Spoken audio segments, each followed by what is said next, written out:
The crystalline dome of the Galactic Council chamber hummed with the usual pompous self-importance that only beings who believed themselves the pinnacle of evolution could muster.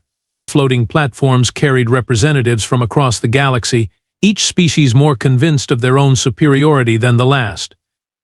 The air recyclers worked overtime, filtering out the mixture of exotic gases that kept everyone breathing while they debated the fate of lesser civilizations.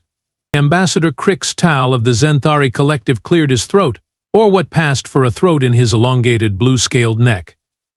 His 4 golden eyes surveyed the assembled council with the sort of practiced disdain that came from centuries of looking down on primitives. Today's entertainment promised to be particularly amusing. Esteemed council members, Krix'tal began, his voice carrying that musical quality that made lesser species swoon with admiration.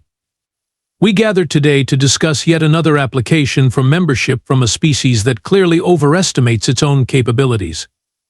He paused for effect, letting his words sink in like poison through silk. I present to you the inhabitants of Terra 3, who call themselves humans. A ripple of laughter echoed through the chamber. And Counselor Velnara, the spider-like arachnoid leader, clicked her mandibles in what passed for amusement among her kind. Oh, this should be rich. What makes these primitives think they belong among civilized species? Krix'tal activated his holographic display with a flourish of his 6-fingered hand. Images of Earth appeared, showing cities that looked positively medieval compared to the gleaming spires of proper galactic civilizations. Observe their so-called technology. They still use chemical propulsion to escape their gravity well. Chemical propulsion? Can you imagine anything more barbaric? The council erupted in renewed laughter. Representative Quill Knock of the ethereal commune shimmered with barely contained mirth, his translucent form flickering like a broken light. Do they even have basic telepathic communication?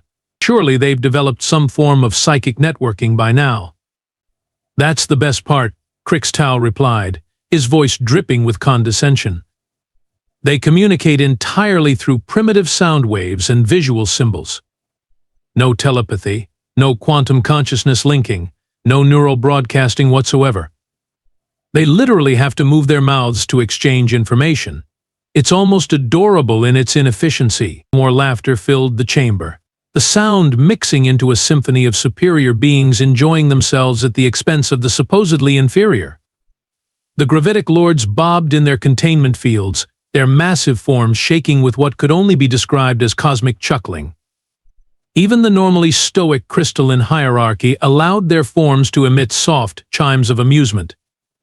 But surely, interrupted Counselor Thek'mor, the 3-headed representative of the triarchal systems, they must possess some redeeming qualities.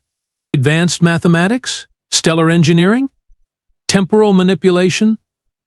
Krix'tal shook his head slowly, savoring every moment of his presentation.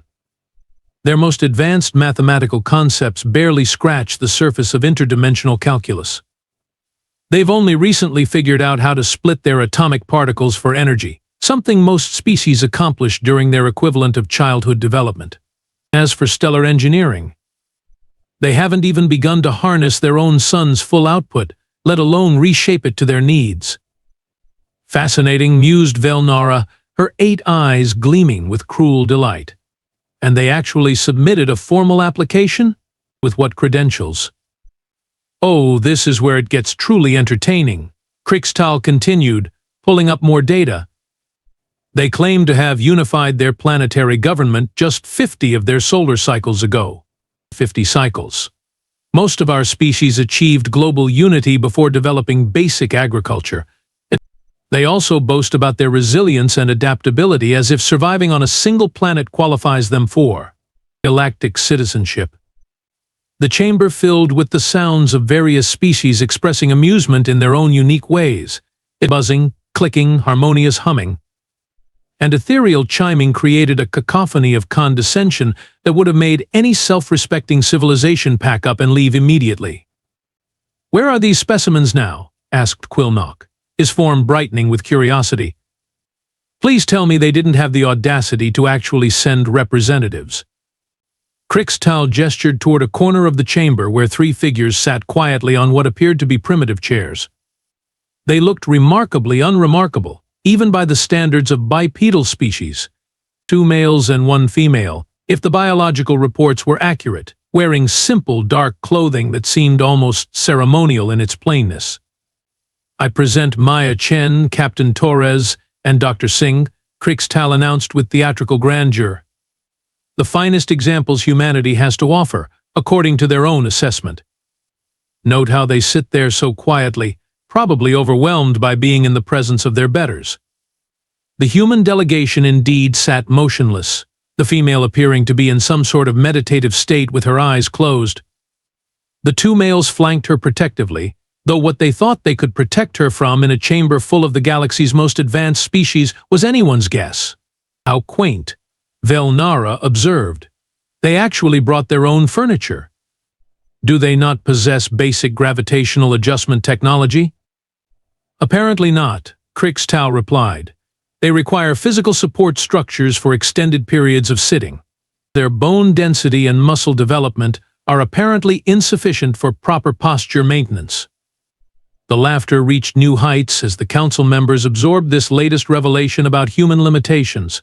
Here were beings so primitive they couldn't even sit properly without assistance, yet they had the unmitigated gall to request membership among the star's greatest civilizations. None of them noticed the slight smile playing at the corners of Maya Chen's lips. Council leader Velnara raised one of her chitinous appendages, calling for attention as the laughter gradually subsided. Her compound eyes glittered with the sort of malicious entertainment that only came from tormenting lesser beings.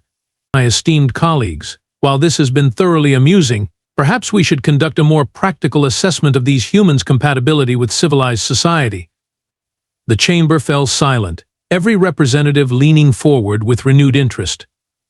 When Velnara suggested practical assessments, things were about to become significantly more entertaining.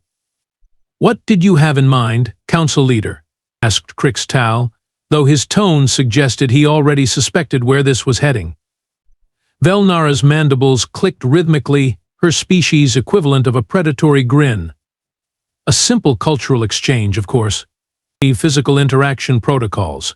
We must determine if these primitives can handle basic contact with superior beings without suffering psychological trauma or physical harm."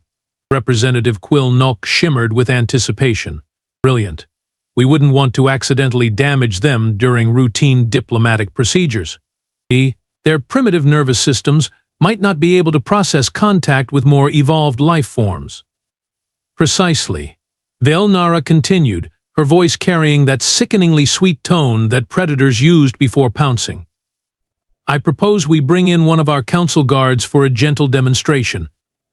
Nothing threatening, mind you.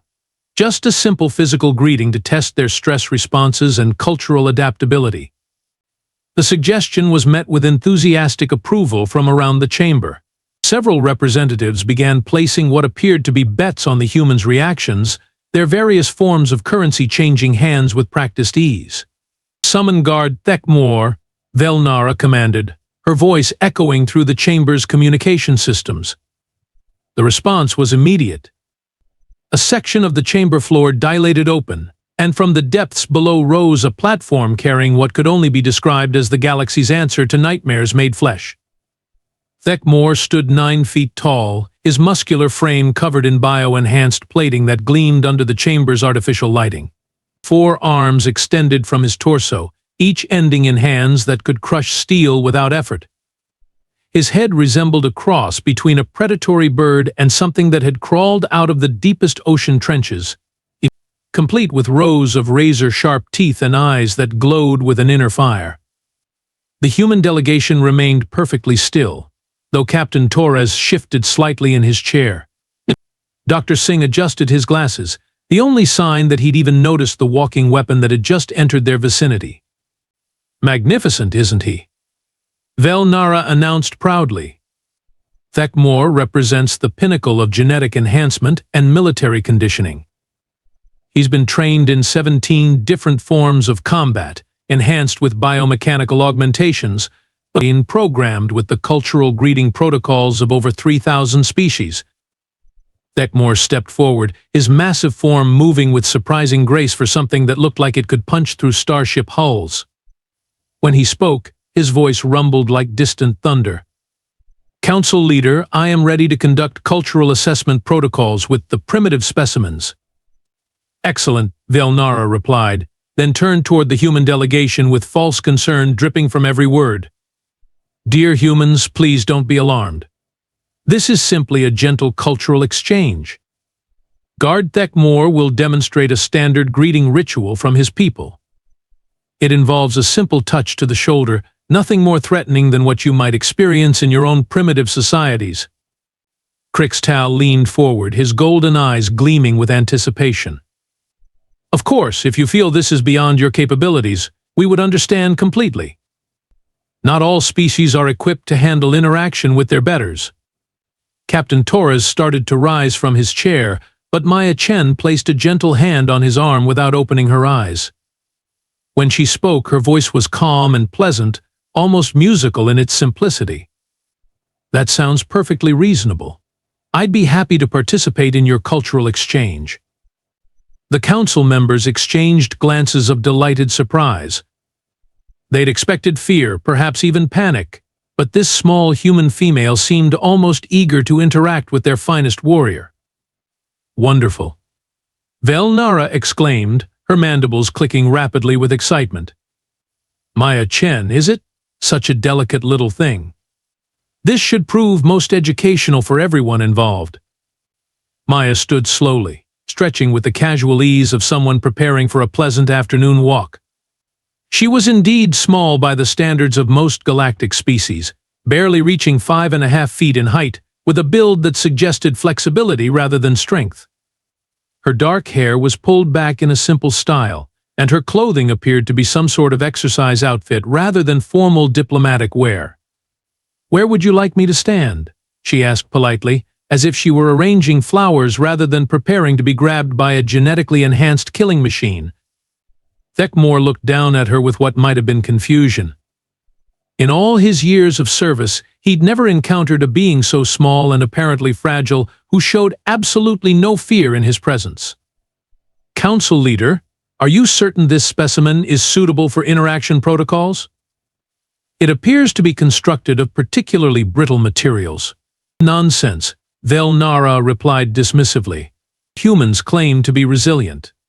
Let's test that claim, shall we? Proceed with the greeting ritual, Guard Thek'mor." Maya walked to the center of the chamber floor, her movements fluid and relaxed. She settled into what appeared to be a meditation pose, sitting cross-legged with her hands resting on her knees and her eyes closed once again.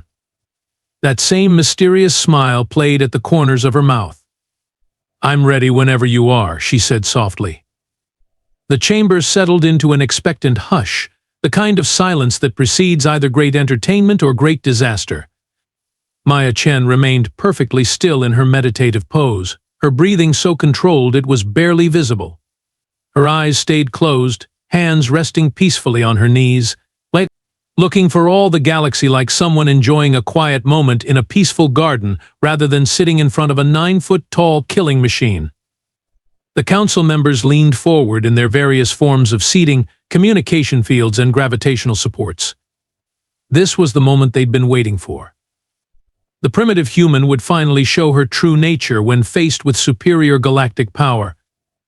Counselor Thek'mor whispered to her neighbors, "Watch her facial expressions when she realizes what's approaching." The fear response should be quite instructive. Representative Quill Nock's translucent form flickered with anticipation.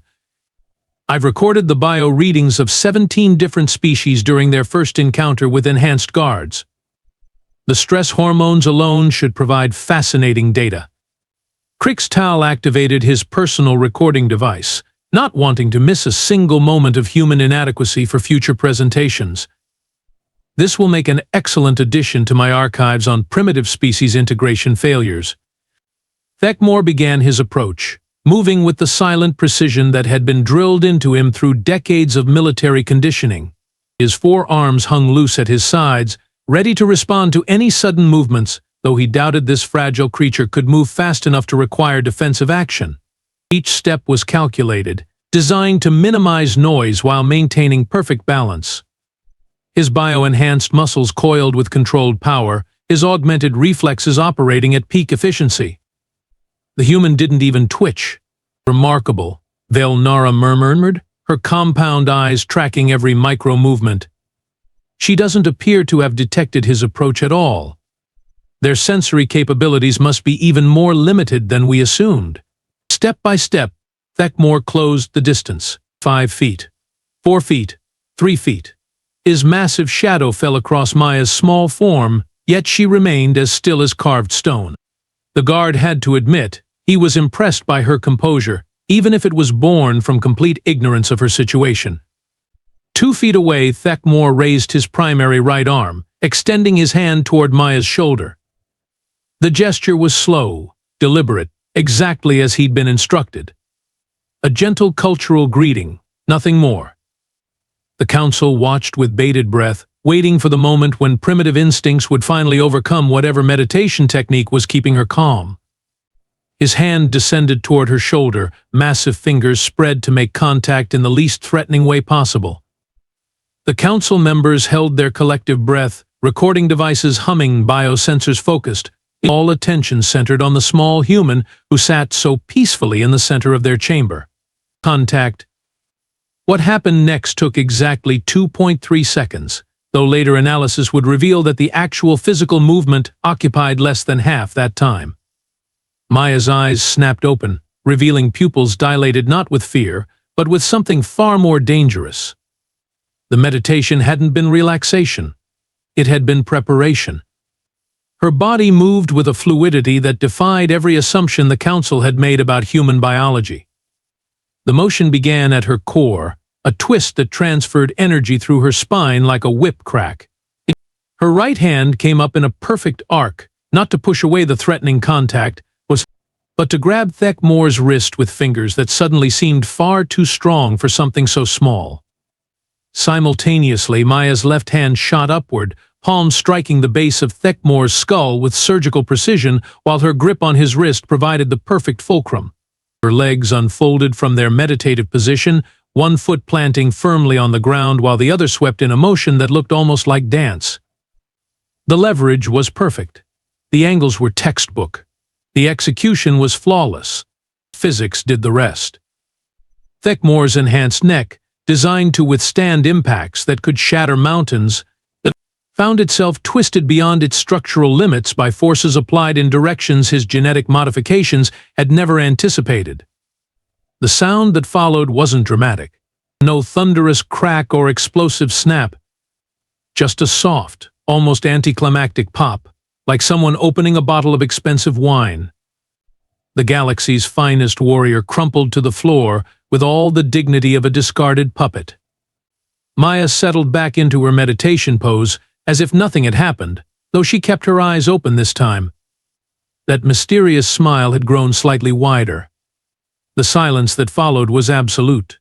Not the expectant hush of before, but the stunned, breathless quiet that comes when reality reorganizes itself around a completely unexpected truth.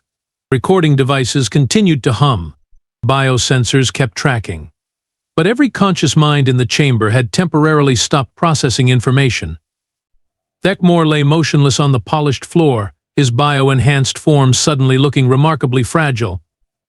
His forearms were splayed at odd angles, his augmented muscles slack, his glowing eyes dim. The pinnacle of galactic military engineering had been reduced to an expensive paperweight in less time than it took most beings to blink. Maya looked around the chamber with polite interest, as if noticing her audience for the first time. "I'm sorry," she said in that same pleasant, musical voice. "Was I supposed to wait for him to finish his greeting first? Your cultural protocols weren't entirely clear on the timing." The silence stretched on, broken only by the soft hum of life support systems and the distant sound of Krix'tal's recording device hitting the floor. The silence shattered like fragile crystal as the full implications of what they'd just witnessed crashed into the collective consciousness of the Galactic Council. What began as a few sharp intakes of breath quickly escalated into full-blown pandemonium. Regards. Velnara's shriek pierced the air, her mandibles clicking so rapidly they sounded like automatic weapons fire. Security breach. Hostile contact. All units respond immediately. Alarms began wailing throughout the chamber as emergency protocols activated. Red warning lights bathed everything in crimson shadows while automated defense systems whirred to life. The chamber's atmospheric processors shifted into combat mode, sealing airlocks and preparing for potential decompression. Krix'tal had fallen backward off his floating platform, his 4 golden eyes wide with terror as he scrambled to activate his personal shielding. She killed Thek'mor. The primitive killed our finest warrior. How is that even possible? Representative Quill Nock's translucent form flickered wildly between visible and invisible as his panic responses triggered every camouflage protocol his species possessed. This has to be some kind of mistake. Our sensors must be malfunctioning. Humans are supposed to be harmless. The chamber doors burst open as a full squad of council guards poured in, weapons charged and ready. 12 of the galaxy's most elite warriors, all enhanced like Thek'mor, all trained to handle threats that could destroy planets. They formed a semicircle around the human delegation, energy weapons humming with barely contained destruction. Maya looked up at the assembled firepower with mild curiosity, as if she were observing an interesting species of butterfly. Oh my! That's quite a response. Did I break some sort of protocol? Captain Torres finally stood up from his chair, moving with the same fluid grace that Maya had displayed, though his posture suggested coiled springs rather than relaxed meditation. "Stand down your weapons," he said calmly. "Nobody else needs to get hurt today." The lead guard, a massive creature with bioluminescent patches covering his exoskeleton, raised his weapon higher. "The hostile will remain motionless while we assess the threat level." Hostile. Dr. Singh adjusted his glasses and stood as well, his movement just as controlled as his companions. "I'm afraid there's been a misunderstanding. Maya wasn't being hostile. That was simply an involuntary reflex response to unexpected physical contact." Councillor Thek'mor's 3 heads all turned toward the humans simultaneously, creating a disturbing display of synchronized terror. "Reflex?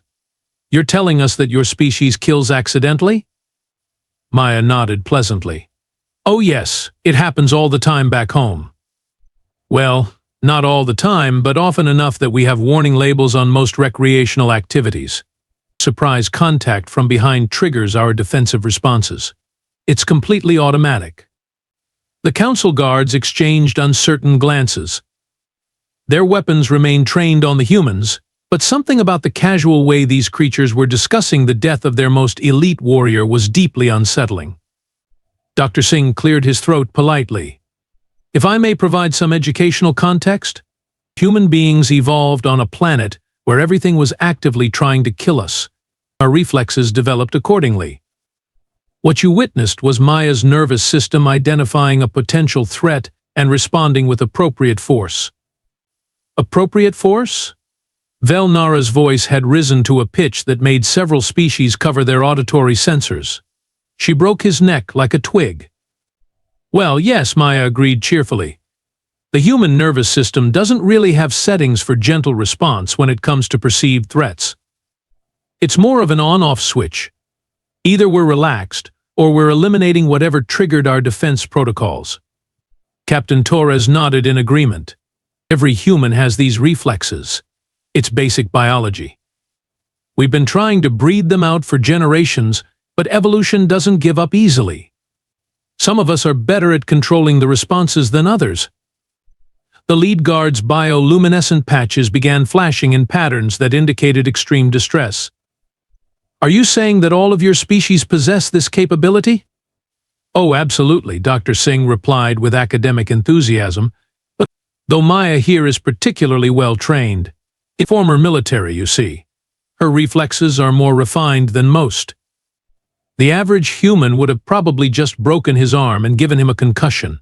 A new wave of panic swept through the chamber. Several representatives activated emergency teleportation protocols, disappearing in flashes of light. Others began frantically transmitting messages to their home worlds, warning them about the true nature of the species they'd been mocking for the past hour. Krix'tal managed to pull himself back onto his platform, though his usual composed demeanor had been completely shattered. You're telling us that your entire species consists of instinctive killers. That's a bit harsh, Captain Torres replied. We prefer to think of ourselves as survivors. Earth isn't exactly what you'd call a friendly planet. The wildlife alone would give most of your species nightmares. Humans had to become apex predators just to avoid extinction. Dr. Singh nodded enthusiastically. Fascinating evolutionary pressure, really. Every major predator on our world developed specifically to hunt human ancestors. Saber-toothed cats, cave bears, pack hunters, ambush predators, venomous creatures, parasitic organisms. The list goes on for quite some time. And you survived all of that. Representative Quill Knock's form had solidified slightly, though he remained ready to vanish at the first sign of movement. Maya stretched casually, the motion causing every guard in the chamber to tense. Survived and thrived. Though I have to say, your Thek'mor was impressively built. On Earth, he would have lasted at least 3 seconds against a trained human. The implications hit the Council like a meteor strike. These weren't primitive bipeds who had stumbled into space through luck and persistence. These were apex predators who had literally fought their way to the top of their food chain against opponents that would terrify galactic civilization. Velnara's mandibles had stopped clicking entirely. When she spoke, her voice was barely above a whisper. What have we done? Dr. Singh smiled pleasantly. You've conducted a successful cultural exchange. Though I should mention, Maya was being quite gentle. She could have easily taken out half your guard squad before they cleared the doorway, but that would have been terribly rude. The chamber fell silent again, but this time the quiet was heavy, with a completely different kind of understanding. They hadn't been observing primitives seeking acceptance among their betters. They'd been sitting in a room with 3 of the galaxy's most dangerous predators, creatures so lethal that they killed by accident and considered it a minor social inconvenience. Captain Torres looked around at the assembled faces, weapons, and various forms of barely controlled panic. So, he said conversationally, shall we continue with the membership application process? The question hung in the air like a loaded weapon, which, considering the circumstances, seemed oddly appropriate. Council leader Velnara attempted to regain some semblance of control over the situation, though her mandibles continued to twitch nervously. Perhaps, she began carefully, we should better understand the nature of your home world before proceeding further. For safety protocols, you understand. Dr. Singh brightened considerably at the opportunity to share scientific knowledge. Oh, wonderful. I do love talking about Earth's ecosystem. It's truly remarkable from an evolutionary standpoint. He gestured toward the still form of Thek'mor with academic enthusiasm. You see, your enhanced warrior here would have been considered mid-tier prey on our planet. The remaining council members exchanged horrified glances. Several guards shifted uncomfortably, their weapons wavering slightly as they processed this information. Mid-tier prey? Krix'tal's voice cracked slightly. But he was genetically enhanced to withstand planetary bombardment. Yes, quite impressive engineering, Dr. Singh agreed politely. Though on Earth we have creatures called grizzly bears that are roughly his size and strength, with no artificial enhancements whatsoever. They're considered moderately dangerous by human standards. We have a saying about them, if it's black, fight back. If it's brown, lie down. If it's white, say good night. Maya nodded cheerfully. The white ones are polar bears. They actively hunt humans for sport. Lovely creatures, really, though they do tend to play with their food. Captain Torres picked up the explanation with military precision. Earth's ecosystem developed around a simple principle. Everything eats everything else. Our oceans contain predators the size of your space stations. Our forests are filled with creatures that can kill a human in dozens of different ways. Even our plant life is actively hostile. Hostile plant life. Representative Quill Knock's form flickered with disbelief. Oh yes, Dr. Singh replied enthusiastically. Poisonous, carnivorous, explosive, parasitic. We have trees that can kill you just by standing underneath them, flowers that cause permanent blindness, vines that strangle prey to death. One of our most popular beverages comes from beans that are literally toxic to most Earth species. Velnara's compound eyes widened. And humans consume these toxic substances voluntarily? Coffee is essential to human civilization, Maya said solemnly. We actually become more dangerous when deprived of it. There are workplace safety regulations about caffeine withdrawal. The council members were beginning to understand that every assumption they'd made about humanity had been not just wrong, but catastrophically wrong. What they'd interpreted as primitive weakness was actually the result of a species that had been forged in conditions that would destroy most galactic civilizations. Your restraint, Councillor Thek'mor said slowly, all three heads focusing on the human delegation, when we were mocking you earlier. You were deliberately controlling your responses. Captain Torres nodded. Human children are taught emotional regulation from an early age. We have to be. Our fight or flight responses were calibrated for a world where hesitation meant death. In civilized society, we spend considerable effort not accidentally killing things. The meditation you observed, Maya added, wasn't relaxation. It was active suppression of threat assessment protocols.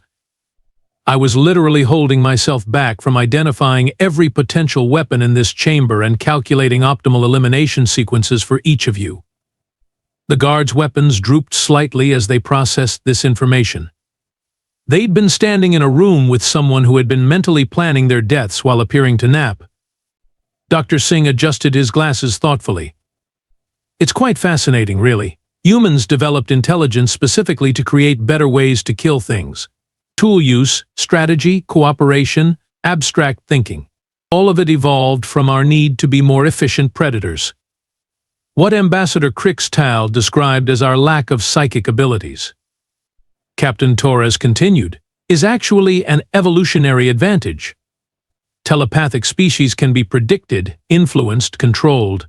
Human thoughts remain private, making our tactical decisions completely unpredictable to psychic opponents.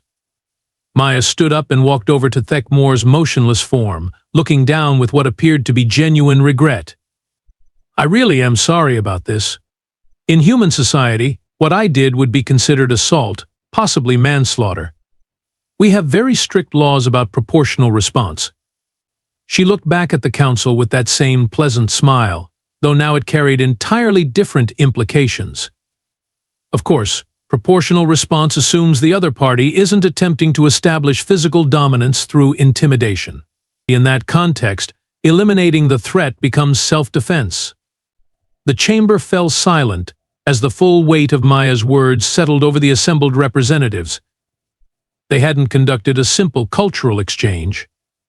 They'd essentially ordered an apex predator to submit to dominance display from what she perceived as a rival predator. The outcome had been as inevitable as gravity. Terra 3, Velnara said quietly, is a death world. Oh yes, Dr. Singh agreed cheerfully. One of the most hostile planetary environments in known space.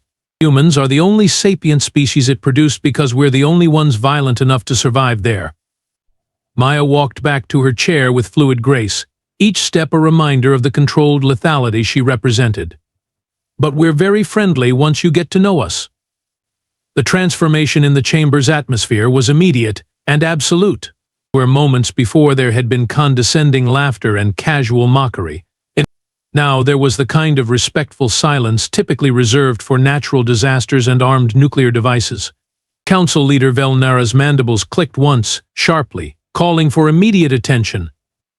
I hereby call for an emergency vote on the human membership application. All standard deliberation periods are waived under Crisis Protocol 7. The response was instantaneous.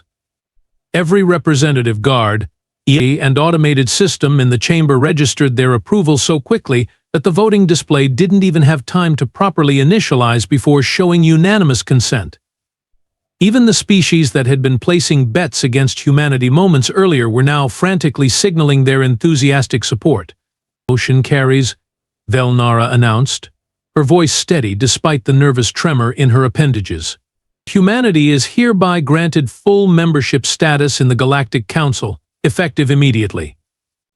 The chamber's automated systems began updating their records in real time. New classifications appeared on the main display: species human, home world, Terra 3 class, Deathworld, threat assessment, apex predator, interaction protocol, handle with extreme caution, recommended approach, diplomatic courtesy at all times. Krix'tal had somehow managed to compose himself enough to fulfill his ambassadorial duties, though his usual pompous demeanor had been replaced by the careful politeness of someone addressing a loaded weapon. On behalf of the Galactic Council, I formally welcome humanity to our community of civilized species. We look forward to a long and mutually beneficial relationship. His voice only cracked twice during the announcement, which was impressive considering the circumstances. Captain Torres nodded graciously. We appreciate the warm welcome. Humanity is excited to contribute to galactic peace and prosperity. Dr. Singh gathered his notes with academic satisfaction. This has been most educational. I'll be sure to include today's cultural exchange in my next research paper on interspecies interaction protocols. Maya stood and stretched again, the simple movement causing several guards to take involuntary steps backward. But she looked around the chamber with that same pleasant smile, taking in the sea of nervous faces and carefully maintained weapons. Thank you all for such an entertaining afternoon, she said warmly. I'm really looking forward to future cultural exchanges with each of your species. It should be absolutely fascinating to learn about your various greeting rituals and physical interaction customs. The way she said fascinating made it sound like she was planning a particularly interesting hunting expedition. As the human delegation prepared to leave, Maya paused at the chamber doors and turned back with one final observation. Oh, and just so you know, we brought our diplomatic team today. You probably don't want to meet our military specialists. The doors closed behind them with a soft hiss, leaving the Galactic Council to contemplate their new reality in the kind of stunned silence that follows close encounters with forces of nature.